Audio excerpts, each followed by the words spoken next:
sekarang ini kami punya 6.000 personil yang kami siap untuk bersama Anda ke Indonesia.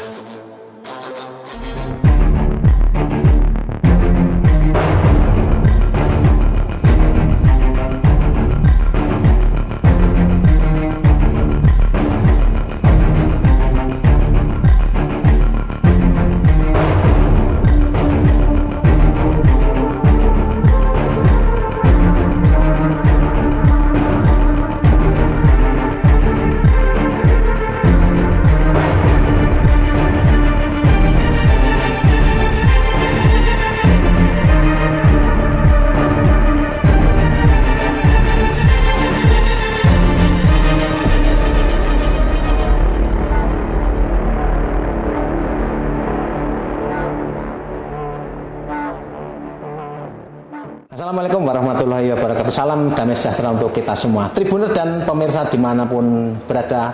Pada tanggal 30 Juni 2024, Al-Jamaah Al-Islamiyah, pengurus, tetua, tokoh-tokohnya berkumpul dan memutuskan untuk membubarkan organisasi tersebut. Dan kali ini saya bertemu dengan Abu Fatih atau Ustadz Abdullah Ansori, salah seorang di antara tokoh pendiri sesepuh senior di Al-Jamaah Al-Islamiyah yang sudah membubarkan diri. Assalamualaikum warahmatullahi wabarakatuh. Ustadz Ansori, terima kasih sudah memberi kesempatan untuk ngobrol-ngobrol.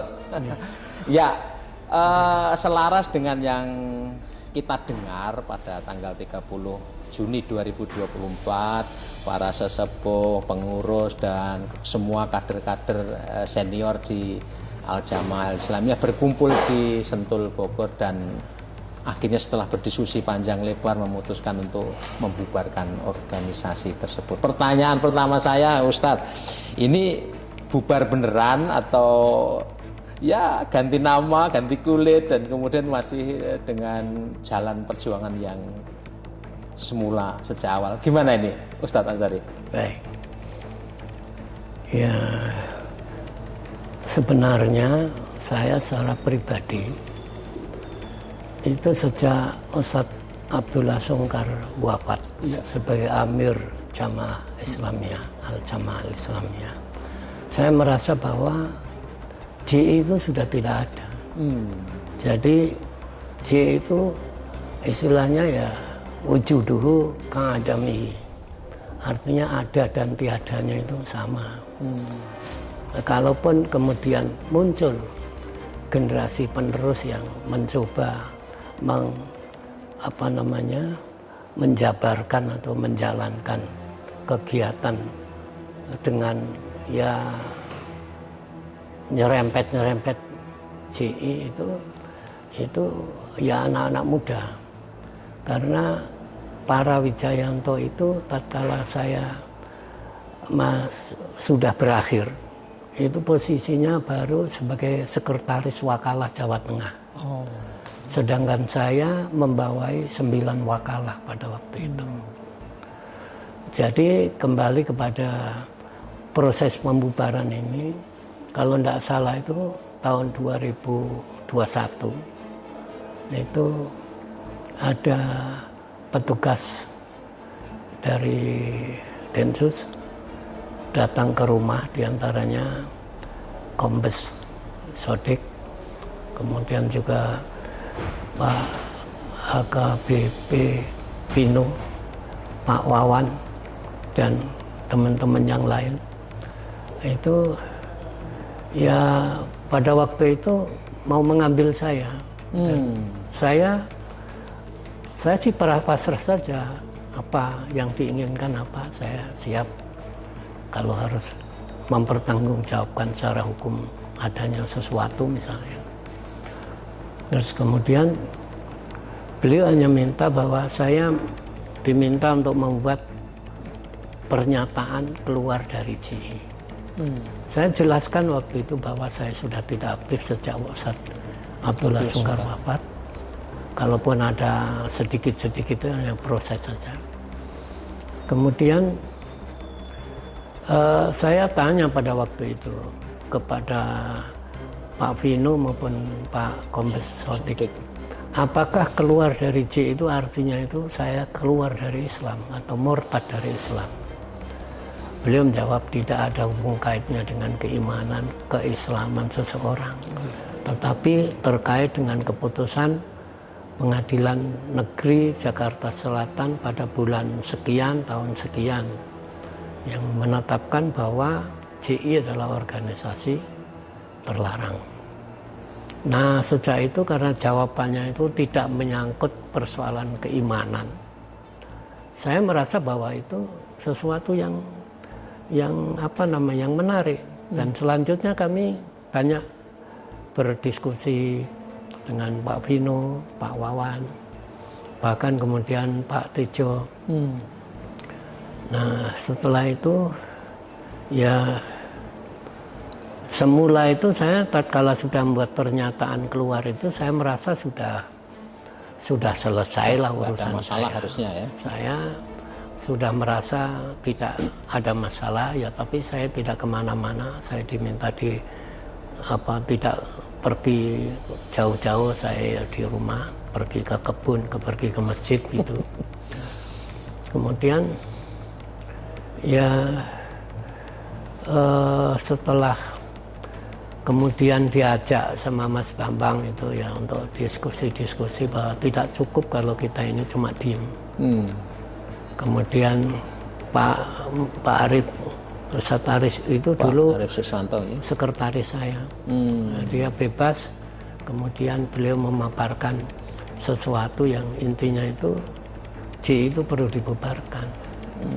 Saya itu malah berpikirnya pada waktu itu untuk bubarkan terus kita buat apalah organisasi yang bisa kita duduk bareng, yang ngaji bareng, apa kenduri bareng, apa gitu. Ya, lamalah tatkala artinya saya ditanya sama dari Korem, dari Intel Korem, kemudian terjadi kesalahpahaman seolah-olah saya mau membuat jamaah JI baru, gitu sehingga ya terjadi kehebohan lah di dunia intelijen. Tapi alhamdulillah kemudian bisa diredam, dijelaskan segala sesuatunya bahwa bukan mau mendirikan JI baru, bukan. Ya, organisasi terbuka yang kemudian menyelaraskan dengan perjalanan pemerintah dan tuntutan negara, kira-kira begitu. Tapi kan waktu itu kan kita belum bicara, saya sendiri mengatakan konsepnya belum disusun. Nah, kemudian muncul ya deklarasi dari Abu Rusdan menjelaskan bahwa begini begitu yang 642 itu. Ya kami merasa bahwa ya sudah kalau gitu clear. Nah, dari situ aja kita sosialisasikan, ternyata memang sudah ada perintah sosialisasi. Kemudian saya mendampingi setiap sosialisasi sebagai seorang yang dipandang senior, arti yang tua, yang walaupun mungkin tidak eksis secara aktivitas, tetapi mungkin dipandang secara ideologis mungkin masih selaras lah kira-kira gitu. Maka saya perlu untuk menunjukkan keberpihakan pada hewan-hewan yang membubarkan diri, bahwa itu sikap yang benar. Karena tidak mempertimbangkan misalnya takut hukum atau takut pada Densus misalnya, tetapi dengan kesadaran, dengan bimbingan ilmu bahwa memang ternyata ruang secara syar'i, secara din tidak ada. Kalau kita membangun konflik dengan pemerintah Indonesia itu, karena pemerintah Indonesia itu representasi memimpin kaum muslimin.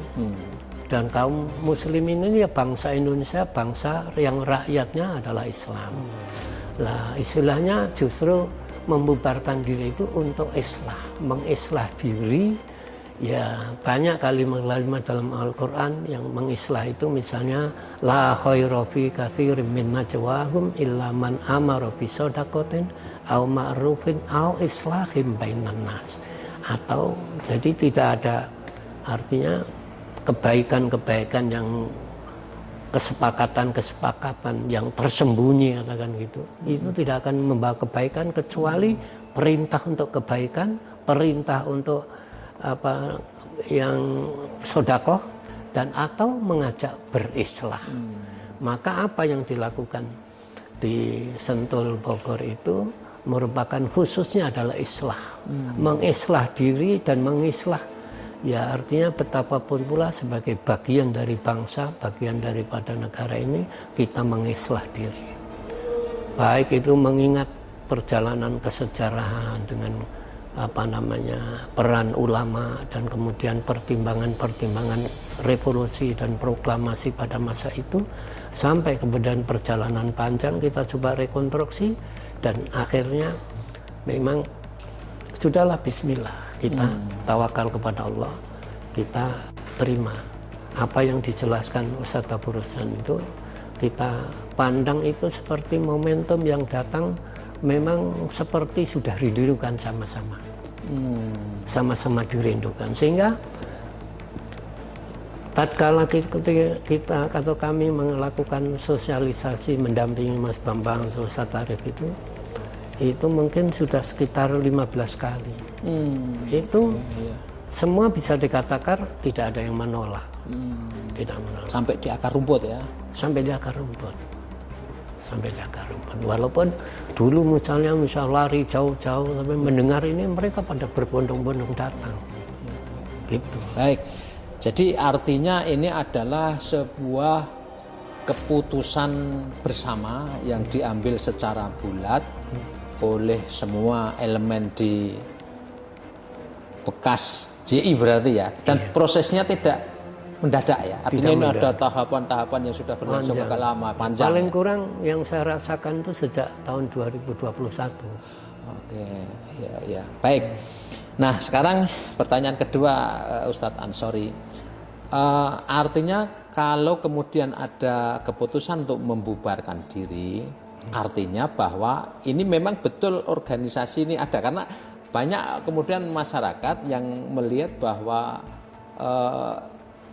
ada penjelasan bahwa ini tidak pernah ada organisasi Al-Jamaah Al-Islamiyah atau J ini tidak pernah ada. Nah ini mungkin kita pengen tahu secara perjalanan gitu ya, flashback begitu.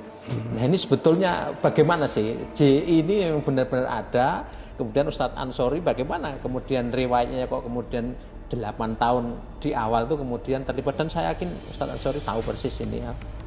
Iya. Pendiriannya lah gimana ini? Jadi tahun 93 akhir itu saya bebas dari penjara di Pinang. Dalam kasus ya usroh waktu itu. Usroh ya.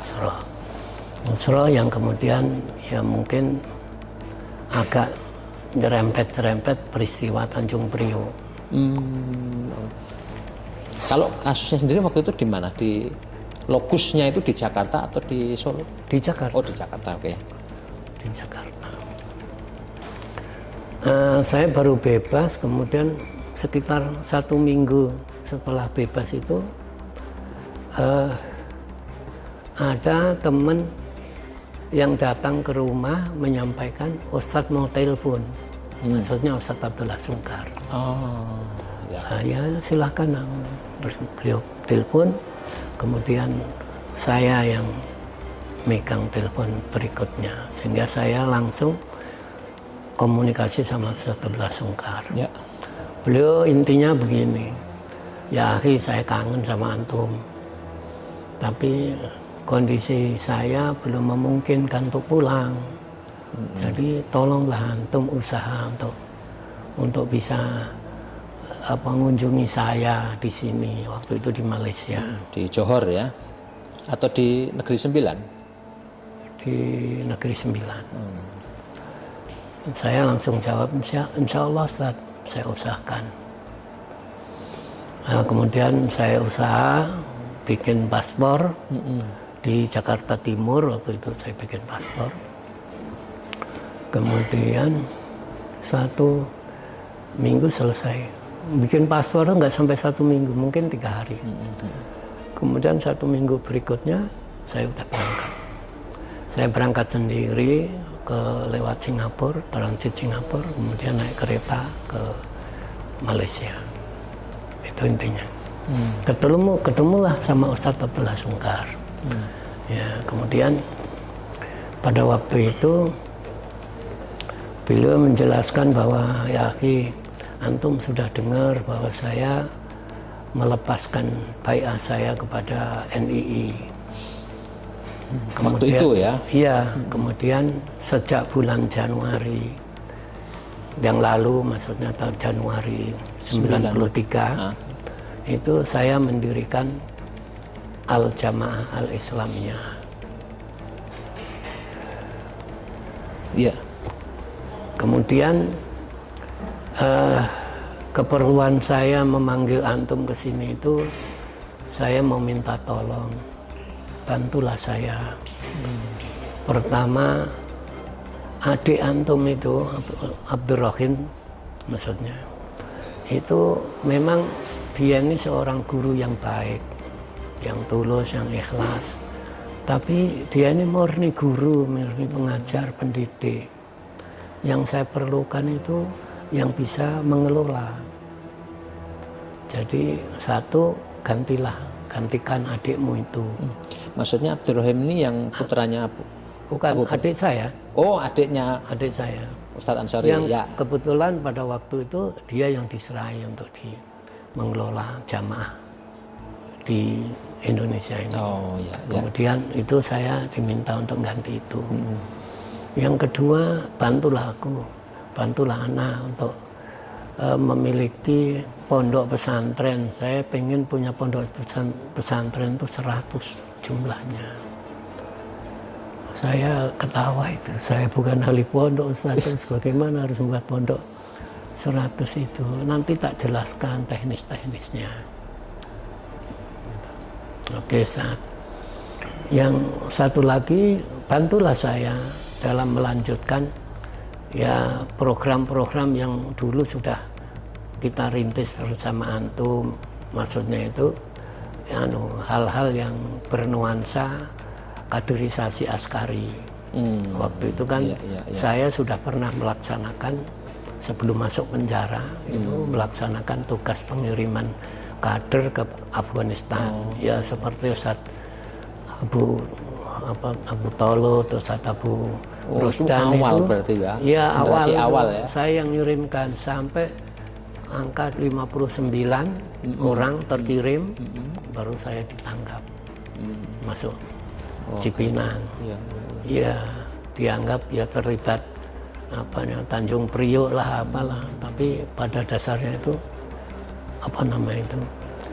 ya halakoh itu. Cuma pada waktu itu belum terdeteksi bahwa saya itu punya menjalankan program pengiriman ke Afghanistan. Iya, yang melaksanakan itu teman yang lain. Nah, gitu. Ya, setelah itu artinya melanjutkan lah bagaimana nanti. Jadi akhirnya saya pulang dan mulai saya temui adik saya, terus kemudian pengurus itu dikumpulkan, terus saya suruh menjelaskan apa misi yang dibawa. Terus saya waktu itu intinya bahwa untuk pengelolaan yang kemudian dulu namanya Majelis Dakhiliyah diganti dengan Majelis Qiyadah Mantikiyah. Itu saya bilang bahwa sekarang pekerjaan kita untuk keqiadahan itu konsolidasi ketat ke dalam.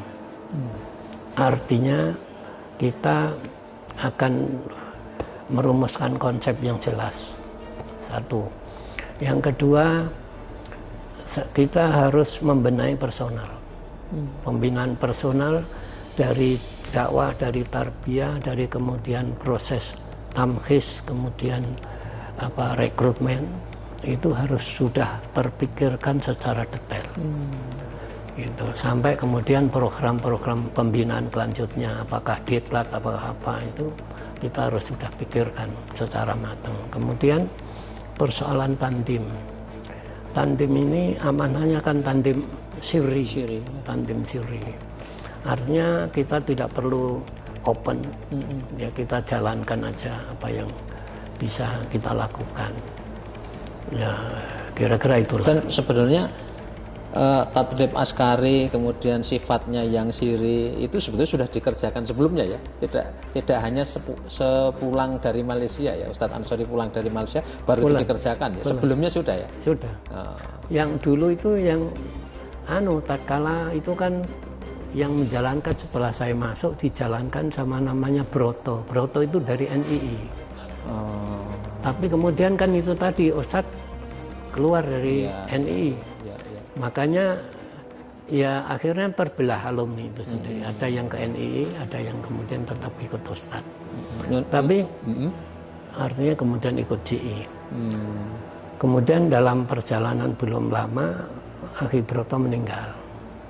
Terus saya sudah di luar ini, maka saya tidak mengurusi yang ke NII, saya mengurusi yang ke GI aja. Waktu itu kita merintis muaskar di Filipina. Oh, di Mindanao? Di Mindanao.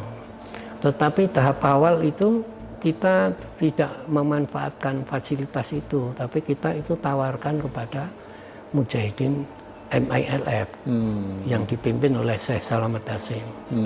Pada waktu itu sampai tahun kedua akhir itu sudah meluluskan alumnus untuk muaskar kita untuk keperluan Mujahidin sana itu sudah sekitar 1.500 sampai 2.000 mukotil, artinya itu petempur. Iya, iya. Dan mereka tidak hanya orang Mindanao ya, ada yang dari Indonesia juga? Waktu awal belum. Oh. Terus kemudian waktu angkatan awal itu full dari Mindanao ya? Tahun pertama, tahun kedua itu tetap ke sana. Kami membenahi persoalan-persoalan ini, maka jadilah 9 wakalah tadi itu. Ya, Ustadz Ansori. Nah, ini kembali sedikit ke belakang ketika Ustadz ke Malaysia, diminta untuk ketemu dengan Ustadz Abdullah Sungkar di sana.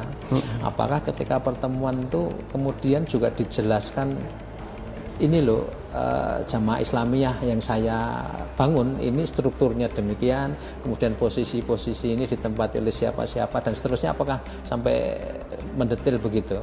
Enggak. Pada waktu itu bisa dikatakan bahwa itu waktu saya aktif itu baru embrio. Embrio. Jadi yang di pusat itu ada 11 orang sebagai pencetus. Pusat itu maksudnya yang di... Ya, Ustadz Abdullah Sungkar itu. Saya tidak termasuk pencetus. Tapi saya menjadi pelaksana di wilayah yang disebut dengan Mantikoh Thaniyah itu. Mulai awal tahun kedua.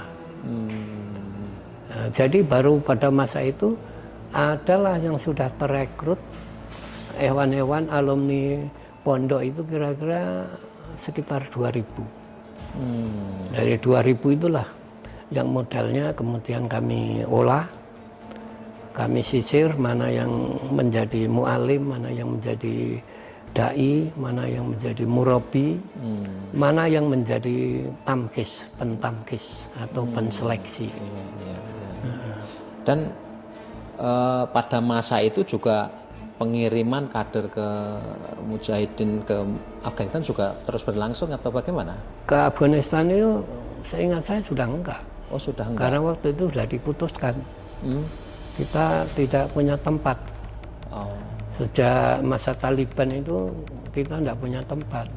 Kita waktu di sana itu kan bersama Mujahidin 7 faksi itu. Syekh apa namanya, Profesor Robi Rasul saya, Profesor Robani, Profesor Yunus Kholis, terus apa ya Ahmad Shah Mas'ud. Ya, masa itu. Jadi tahun 93, 94 dan seterusnya itu sudah tidak ada program pengiriman ke Afghanistan ya?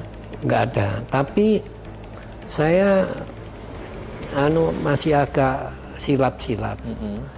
Waktu itu masih memelihara hubungan. Saya masih menempatkan perwakilan. Tapi pengiriman sudah enggak. artinya komunikasi jaringan masih terpelihara. Dan kemudian apakah ada kontribusi atau peran atau apa ya keterlibatan mereka dalam pergerakan selanjutnya di kawasan Asia Tenggara dan Indonesia? Dalam perjalanannya saya itu masih silap apakah waktu itu kira-kira apa 97 apa 98. Tapi kalaupun 97 itu 97 akhir. Kalau 98 itu 98 awal. Itu memang saya dipanggil sama Ustadz ke Malaysia. Beliau mengatakan bahwa saya baru habis ziarah menemui Syekh Usamah bin Laden. Gitu. Beliau mengatakan bahwa Syekh nahnu ma'akum. Saya bersama Anda saja. Biamwalina wa anfusina, dengan harta dan juga jiwa kami. Terus beliau, sekarang ini kami punya 6.000 personil yang kami siap untuk bersama Anda ke Indonesia. Itu yang disampaikan Syekh bukan Usamah bin Laden. Beliau cerita dulu. Oh ya. Ustadz Abdullah Sungkar bercerita begitu. Ada senjata lengkap. Kemudian pendanaan cukup, personal segitu jumlahnya. Kan pada waktu itu saya sudah dalam perjalanan itu mengembangkan itu jamaah itu kira-kira kalau 6.000 sudah ada. Karena waktu itu di Solo ini pada awalnya ada sekitar 1.000 ya. Tapi kita sudah punya binaan yang belum kita iltizamkan, artinya kita belum ambil bai'ahnya itu sudah sekitar 10.000. Jadi berkembang pesat ini. Di Jawa Timur juga berkembang, di Jawa Tengah berkembang, di Jakarta berkembang, di Lampung itu juga berkembang.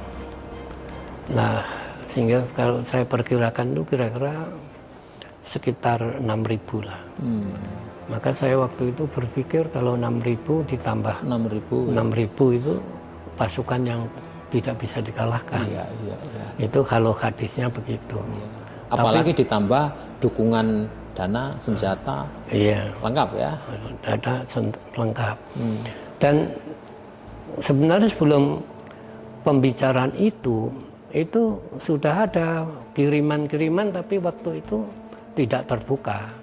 Kiriman personal, katanya mau usaha, mau investasi, dan saya pernah diminta untuk barangkali ada pabrik-pabrik yang bergerak di bidang engine atau permesinan yang bisa diakuisisi.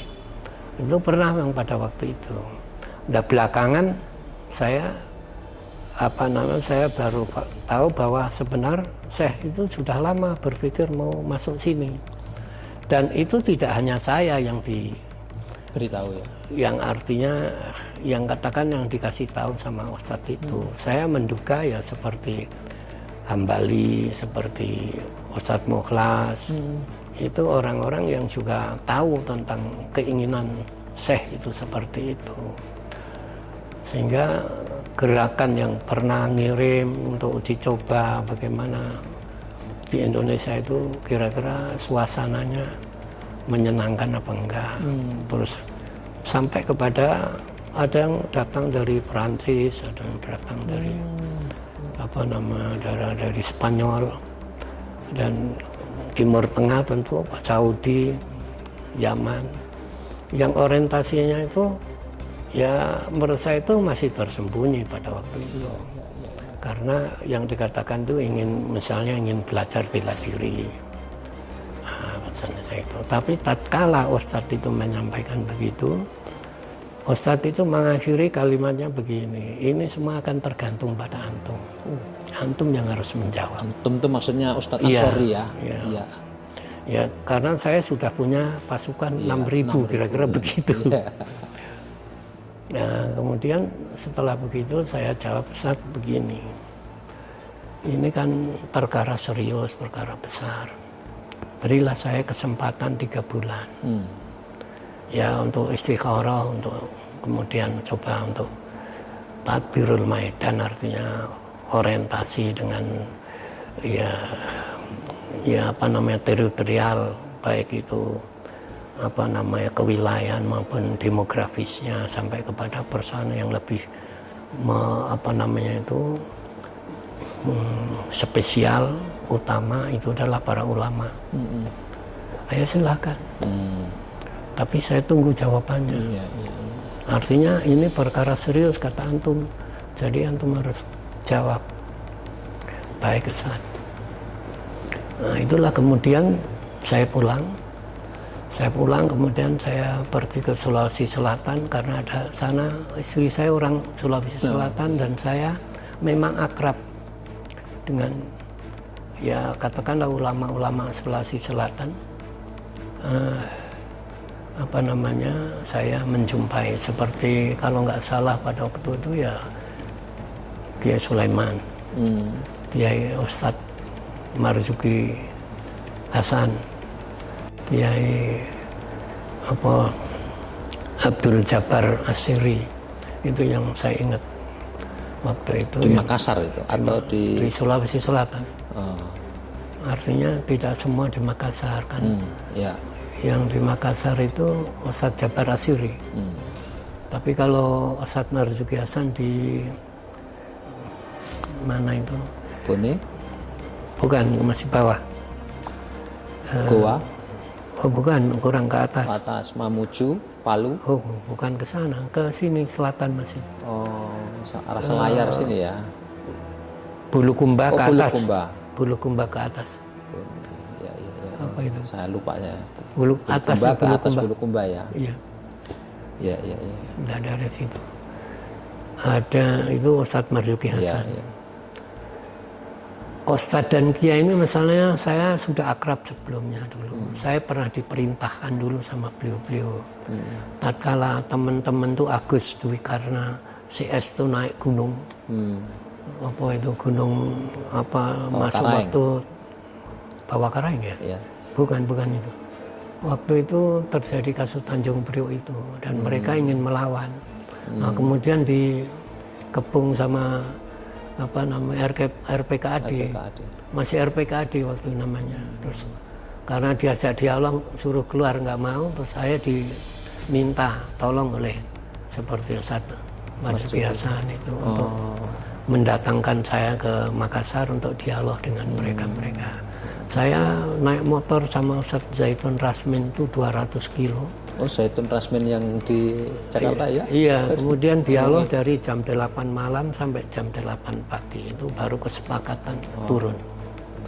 Intinya turun. Nah, makanya itu membuat hati orang-orang tua itu simpati kepada saya.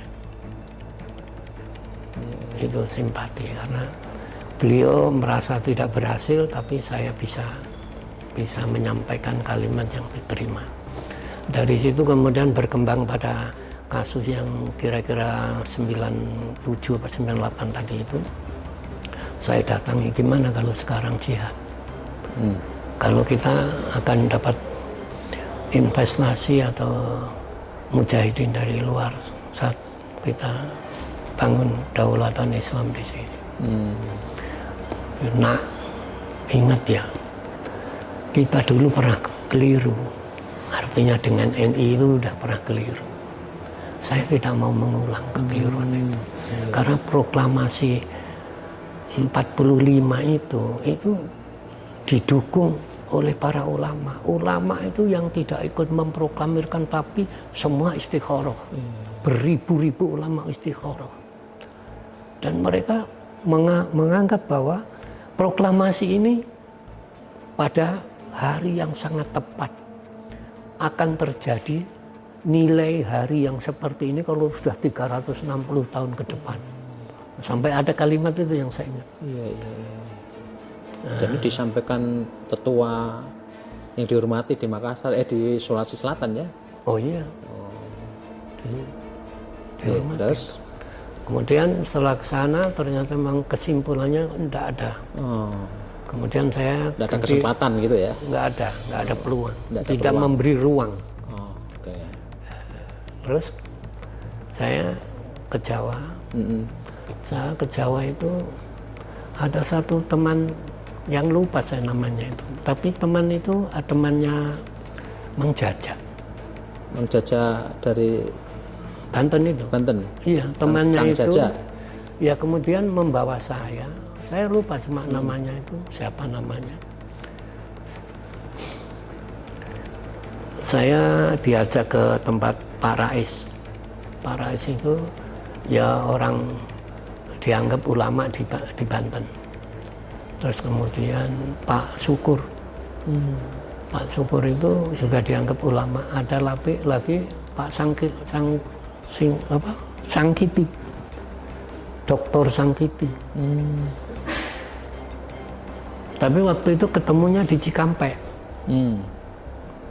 Habis itu saya diajak ke mana itu, ke Tasik. Maunya ke Ajengan Khair. Tapi waktu itu ketemunya sama Ajengan Yusuf kalau nggak salah namanya. Nah itu juga begitu, kalimatnya hampir sama. Kalimatnya itu hampir sama. Dulu kita sudah pernah melakukan kekhilafan. Itu harus kita jadikan pelajaran, jangan sampai terulang. Gitu. Artinya saya akhirnya ya kembali menyampaikan pada Ustadz bahwa saya kok nggak menemukan peluang ulama yang mendukung ini, Ustadz. Dan itu disampaikan ke Ustadz Abdullah Sungkar ya? Saya sampaikan. Kemudian antum yakin? Yakin, Ustadz. Bahkan kesannya itu kalimatnya itu jangan mengulang kesalahan yang lalu itu. Nah, itu begitu. Lah kalau saya mau tanya kepada orang-orang alim-alim yang terjunnya itu yang bukan ahlu suhur, artinya bukan ulama ahli lapangan, nanti ya paling-paling bab nikah talak rujuk. Iya. Itu akhirnya ya sudahlah, kalau sudah begitu nanti saya sampaikan, kata beliau. Sejak kata disampaikan itu saya merasa orang-orang yang dulu keliweran, katakanlah keliweran, kalau bahasa saya itu keliweran, yang dari Yaman, yang dari Saudi, yang itu dari Prancis, dari Spanyol kayak gitu, sudah ditarik, langsung ditarik, kelihatannya begitu. Kecuali satu yang ketangkap, Umar Al-Faruq. Umar Al-Faruq, ya, orang Irak ini ya. Itu ketangkap ya.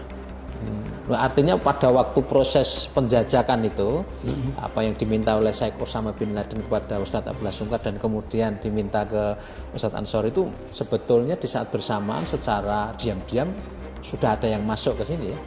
Sudah penelitian.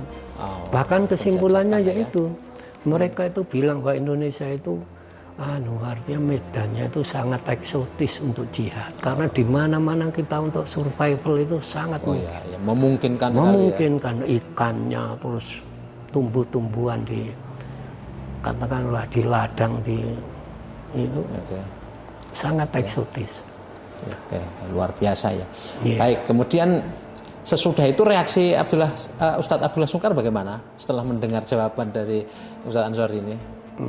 Reaksinya dan kemudian berikutnya apa yang terjadi itu? Ya, saya melihat beliau seperti biasa-biasa saja. Karena memang beliau itu selalu mengingatkan, saya itu hanya seorang dai. Saya itu kurang paham persoalan-persoalan jihad. Jadi saya mengandalkan jihad itu ya antum-antum itu. Terutama yang sudah lulusan Afwan itu, Ustadz Abu Rusdan, Ustadz Rehan, ya begitu.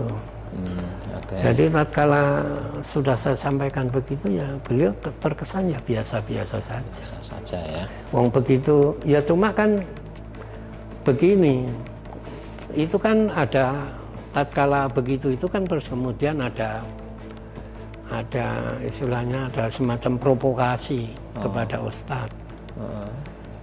kepada Ustadz itu ada semacam provokasi, yaitu bahwa Abu Fatih itu orang yang tidak memiliki kapabilitas lah kalau untuk urusan jihad. Dan akhirnya didorong saya suruh belajar jihad ke Filipina. Tapi terutama harus bertanya, harus ketemu konsultasi sama Syekh Salamet Hasyim. Maka berangkatlah saya. Ya termasuk Pak Arif juga itu. Berangkat ke sana. Ke Mindanao ya? Iya. Ya di sana ya kita bertanya lama ada firo'ika ya Syekh anil jihad di Indonesia. Wah, amat jihad di Indonesia muskil jiddan. Muskil ya, mustahil Muskil ya. jihad. Karena ya apa namanya? Pemerintahnya orang-orang Islam.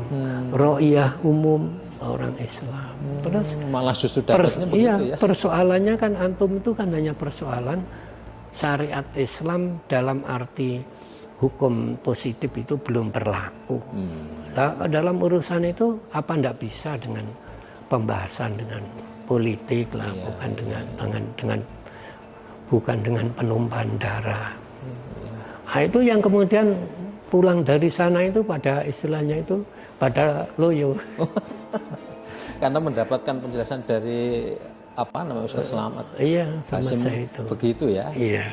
Nah ini sedikit lagi, itu provokasi itu datang dari internal atau dari luar ya? Tadi ya awalnya kan dari internal, ya seperti Hambali. Ya, gitu, seperti Mukhlas. Okay. Tapi kemudian setelah pulang sana saya laporkan, dah Syekh Salamet Hasyim saja begitu. Begitu ya. Iya. Lah itulah barangkali saya menafsirkan sendiri. Ya. Barangkali seperti Ustadz Mukhlas, Hambali itu ada gergetannya. Oke, baik. Sekarang itu walau alam, tapi ini tafsir saya ya. sendiri yang ini. Oke, baik. Nah, sekarang kita melihat perjalanan dan realitas yang terjadi.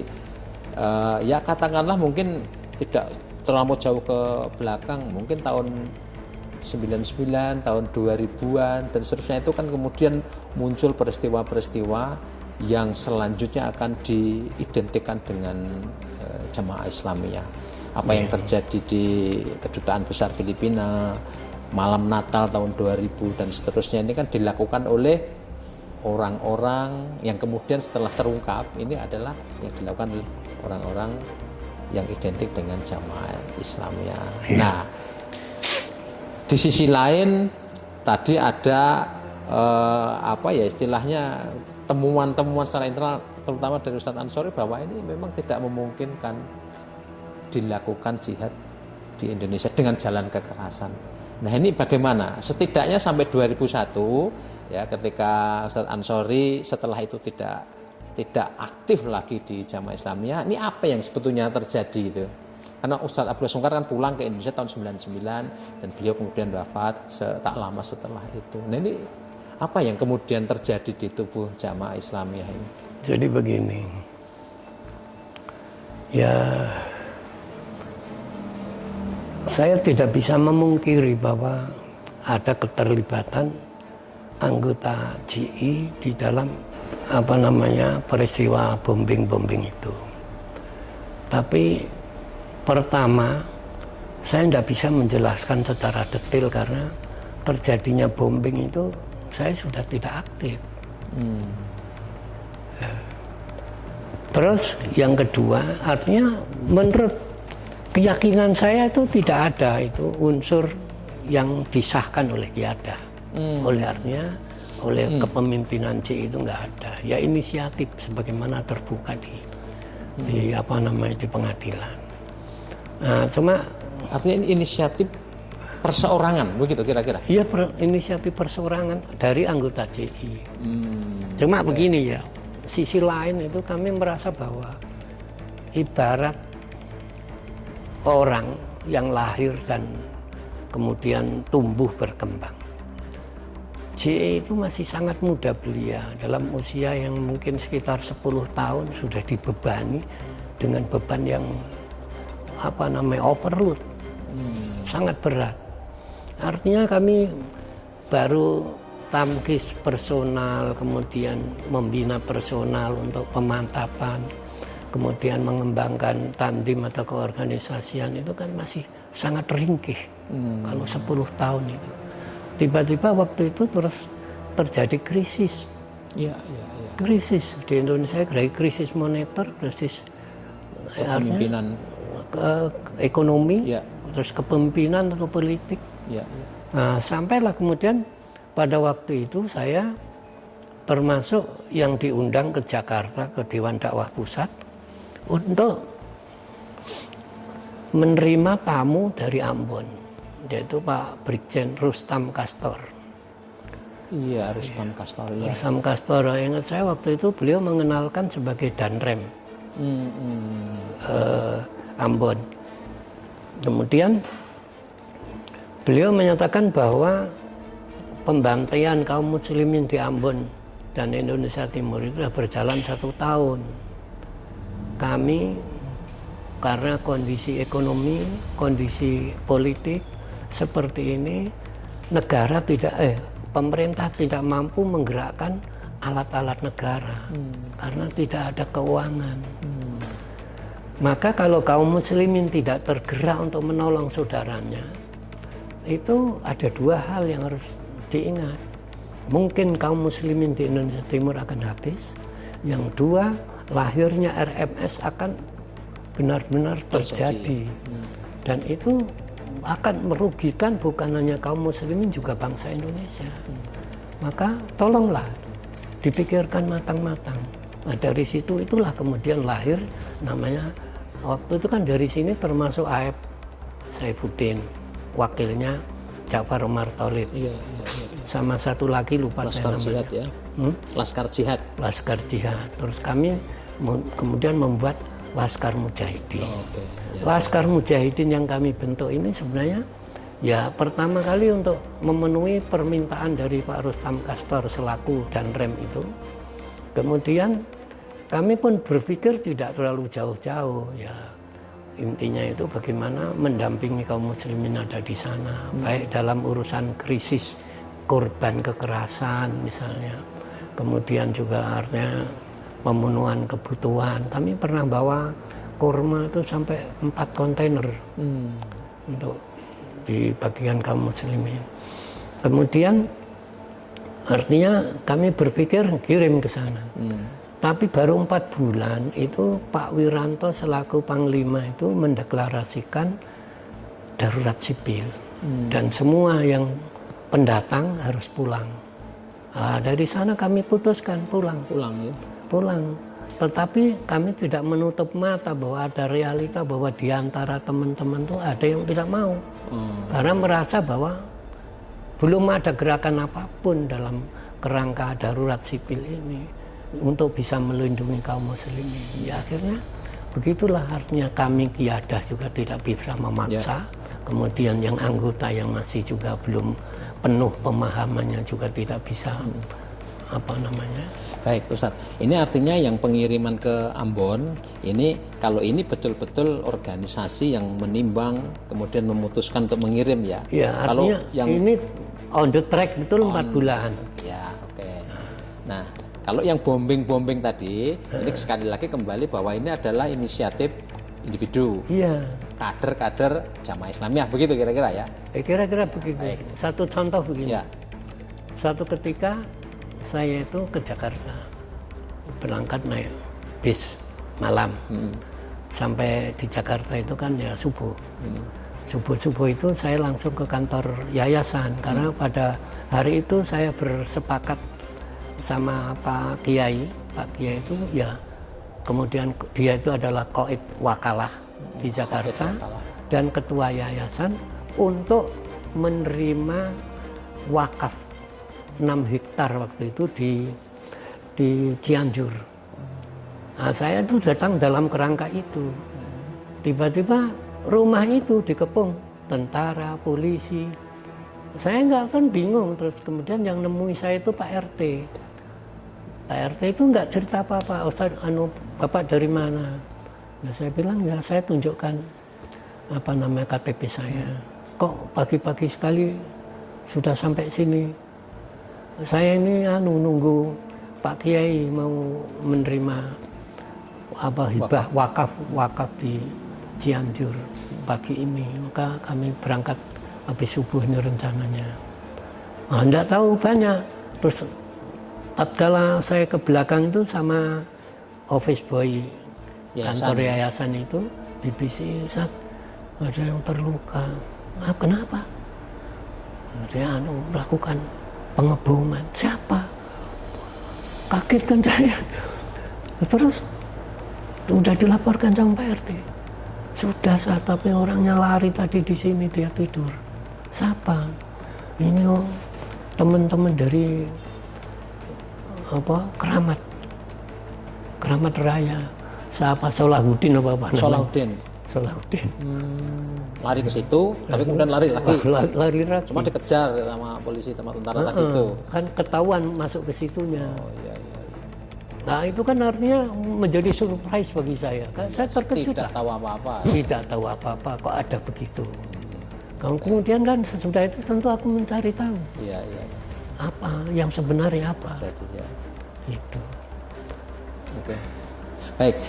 Nah kemudian ini yang bagian terakhir Ustadz Ansori, karena tadi sudah dijelaskan kilas balik serta kemudian bagaimana duduk perkaranya,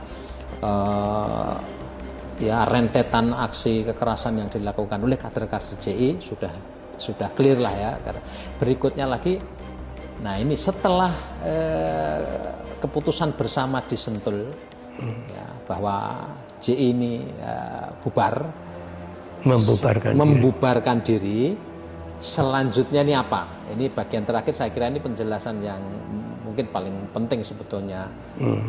Mau kemana kemudian orang-orang yang tadinya ada di dalam JI, dan bagaimana kemudian posisinya di tengah masyarakat serta bangsa dan negara Indonesia. Iya. Ya kalau kami itu prinsipnya begini. Kita berjamaah itu kan niatnya kan ibadah.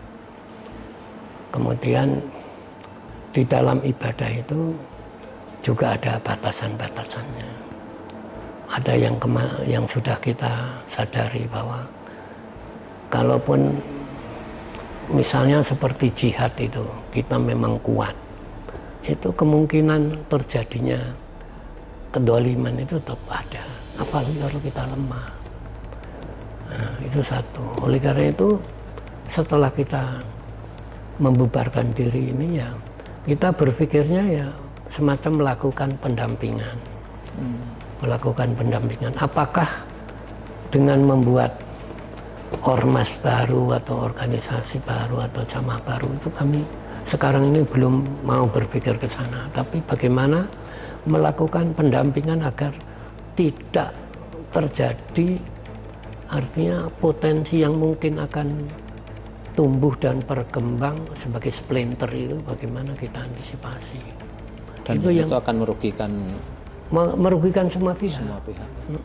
Semua pihak. Artinya percuma kita membuat declare membubarkan diri kalau kemudian ada splinter.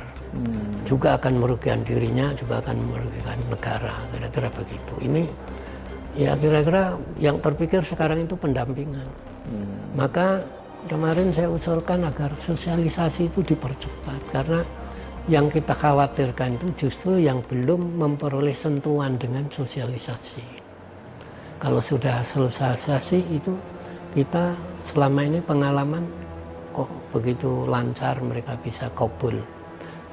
Jamaah ini qabul islah, qabul tahyir, siap terbuka untuk perubahan, terbuka untuk perbaikan, itu kita segera lakukan betul, dan kita berharap teman-teman menyadari hal itu.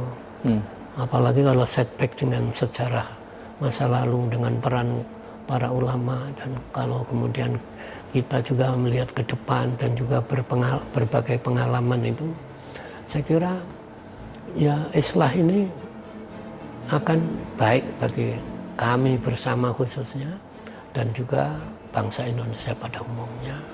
Mungkin kaum muslimin secara umum.